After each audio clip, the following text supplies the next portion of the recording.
I think in conducting political work, like I think those that we have worked with before, the difficulty that they have is when we have got leadership responsibilities. One, I refuse to have private meetings or private engagements. So there is a lady from Mpumalanga who, I think it's called Mary or something like that. So the first meeting I attended of MK, there was a decision, I didn't even know who she is. There was a decision to expel her. And then another meeting, and actually in the first meeting I even said that, please don't expel comrades, it's too early, let us go and engage with them. And it's in the minutes of MK that said don't expel her, further engagements and all of those things. Then another decision was taken, but some of the decisions had to be written and signed by me even when you have expressed a different view inside. Then she asked for a private meeting to brief me, then I said, I can't do that. And I said it actually in the national officials meeting that majority of times comrades would want to meet you privately and be buddy so that they are protected when they do wrong things in the organization. And that is the conduct that we got to deal with. You know, I'm very close to Mzobe. We always say that we have known each other for more than 20 years, but he was head of presidency. When I was doing wrong things, I'll write him a letter that you're not doing your work properly as head of presidency. And wrote it in an organizational report that, yes, and he will also give me criticisms as well that, hey, you're too closed up and all of those things, but that is how organizations are run. You can't run it through friendship in terms of how you then get to conduct yourselves. But if there are other issues, we can be able to listen to that. MK is not tribalist. It's not a tribalist organization. There's no tribalism. I never got to encounter tribalism. But I know there are people who mischaracterize the organization because also it was still at its formative stages. So there are people who truly believe that it's an organization to liberate Zulu-speaking people. So there will be those who will say that. And they will say that to the president. And there are those who believed that. But it's not the overall character of MK. There is extremely brilliant comrades and activists that are in Kontowe Sizwe, who understand politics properly, organizing, mobilization. And there's never been a problem of tribalism which can be elevated. I know there was an incident now of Teniso, brilliant young man who is the leader of the MK Youth League, made a legitimate, honest, innocent mistake about referring to Tsonga speaking people as Shangan and everything else. They like it. For some people it lands well, for some people it doesn't land well. But I think a substantial number take it derogatory, as a derogatory reference. But he didn't mean bad, like he was not doing it in a vindictive and tribalist way. I know him that Teniso is a proper comrade who has got a bright future in the politics of South Africa. So there's no tribalism in the organization. I don't agree with the analysis of Julius about President Zuma. I don't. I've got to interact with him and all of those other things. But I know there are times where he I think former president or former secretary general who worked with him for the longest time in the ANC, Halima Motlanthe, I think when he did an interview with Sizwe, he said that the limitation with President Zuma is that sometimes he can be persuaded about an issue outside of organizational structures and want to take a decision based on what was the persuasion outside of organizational structures. So that becomes a dilemma for any, particularly as a Secretary General, because once you have taken resolutions collectively, your expectation is that you must collectively communicate and defend those resolutions. And that time he has now reconsidered the decisions that were taken before. And then it then becomes difficult to move forward in terms of, I think that observation which I share was already communicated by former SG of the ANC, Kgalema Motlanthe, when President Zuma was in office. So that dynamic is a limitation generally, that he meets way too many people. And in the process, sometimes he meets people and then he says, and then those people interpret that as if he agreed to whatever they were saying.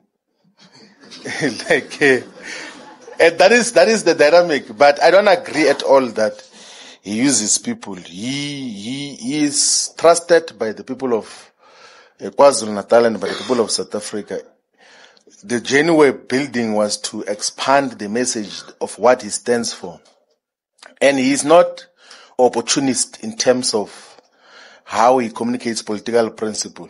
Like even in closed spaces, there could be I'll give an example, for instance, that the Moroccan embassy wanted to buy the position of MK to say that MK should support Morocco's oppression over Western Sahara.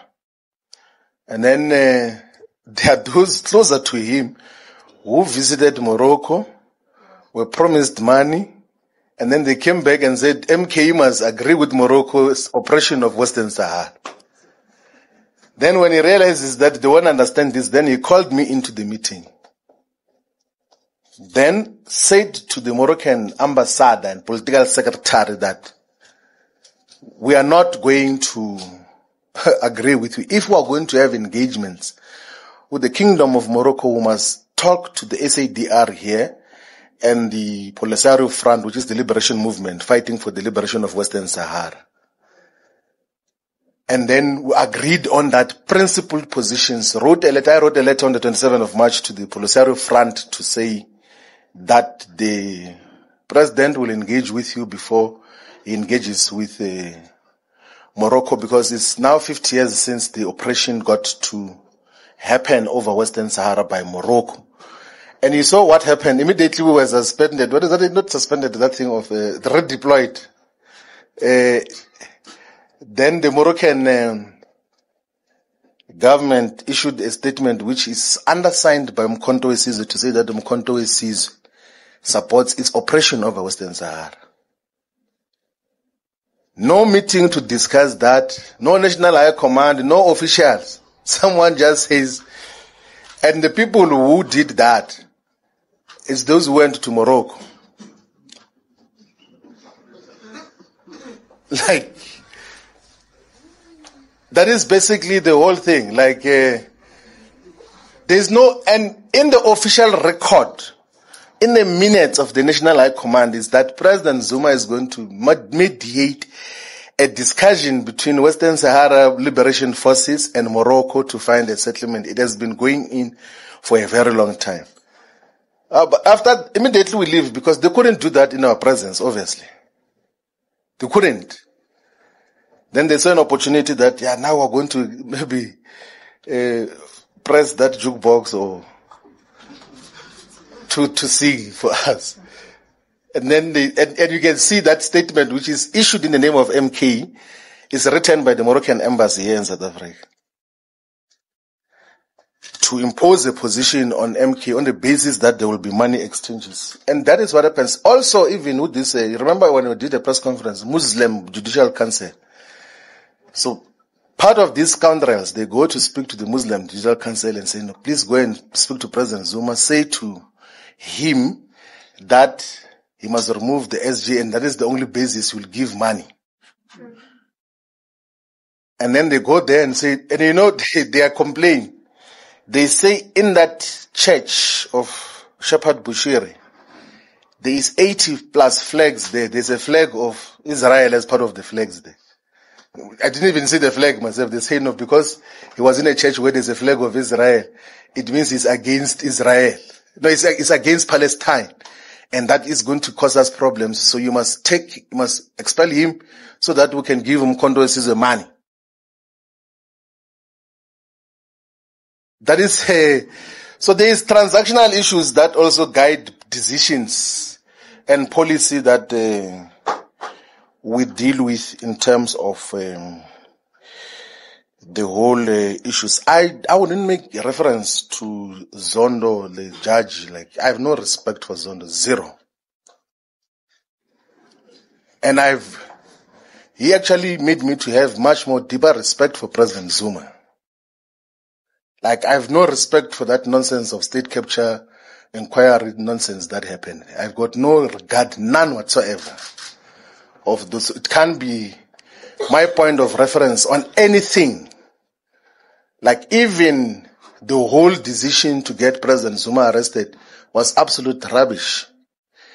Even that time as a deputy president of the EFF, I condemned that. I took international interviews and domestic. I even wrote articles publicly to condemn what Zondo did in terms of arresting of President Zuma. I will never make reference to that as a basis of anything else. He was used by the capitalist establishment to fight wrong battles. He was not a judge. He was just an instrument of capitalism and for wrong purposes in terms of what happens. Funding for termination of membership, so be it. It's not the first time. Like, my membership of the ANC, I was not even expelled in the ANC, I was suspended. And I left. This thing of political parties thinking that people are desperate for their membership, it must come to an end. Like, and that people must beg for membership. If anything, political parties must be honored that they've got members and respect them. Not that you must be begging for membership of a political organization. I left the ANC when it was above 63% in parliament and control of all provinces, was possibly the only employer. Had influence and lots of friends and people that I knew throughout my life left. I left the ANC voluntarily when it had power. Why would I be perturbed about being expelled by Mkondo which doesn't have power? Like, what will be like? That is the issue. I don't beg membership of political organizations. I deal with these issues differently. I used to say all the time to the DSG of Mkondo Sizwe that let's do our work.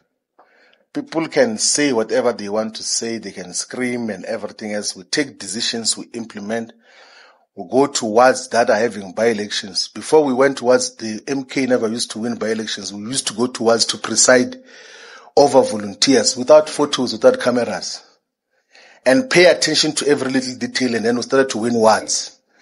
And then some people from parliament, they go a day before elections and they take photos there and they say, we've delivered the ward. After we have delivered it, Richmond we delivered. What goes out delivered? Mandeni we delivered. And we do the work. And 3 months before the by-elections happens, we go there every week.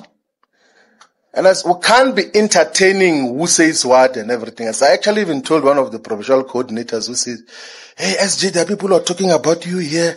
They say you must be removed. I said, oh, man, don't ever send me such a message. Leave those things.